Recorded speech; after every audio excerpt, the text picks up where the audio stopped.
નમસ્કાર ફ્રેન્ડ્સ, આજકાલની દુનિયામાં આપણે દરેક વ્યક્તિ એ કોઈ પણ હોય એ જોવામાં ખૂબ જ વ્યસ્ત છે કે ફાઇનાન્શિયલ સ્ટેટસ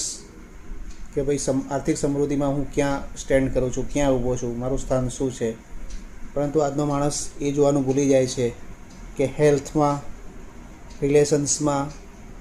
સ્પિરિચ્યુઆલિટી એટલે કે આધ્યાત્મિકતામાં, બીજાને હેલ્પ કરવામાં, હેપી રહેવામાં, ખુશ રહેવામાં, બીજાને મદદ કરવામાં અને પોતાના ફેમિલી મેમ્બર હોય કે ભાઈ આજુબાજુના અડોશ પડોશ હોય કે ઓફિસમાં એના રિલેશન, આ બધામાં હું ક્યાં સ્ટેન્ડ કરું છું, પ્લસ આપણી આજુબાજુની દુનિયાને સ્વચ્છ રાખવામાં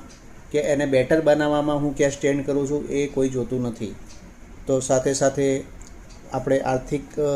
માપદંડ સાથે આ બધી બાબતોમાં પણ આપણે ક્યાં સ્ટેન્ડ કરીએ છીએ એ જોવું જરૂરી છે જીવનને ખુશહાલ બનાવી રાખવા માટે. અને આ બધાનું પણ ધ્યાન રાખવું જરૂરી છે જે આપણના જીવનને ખુશહાલ બનાવે છે.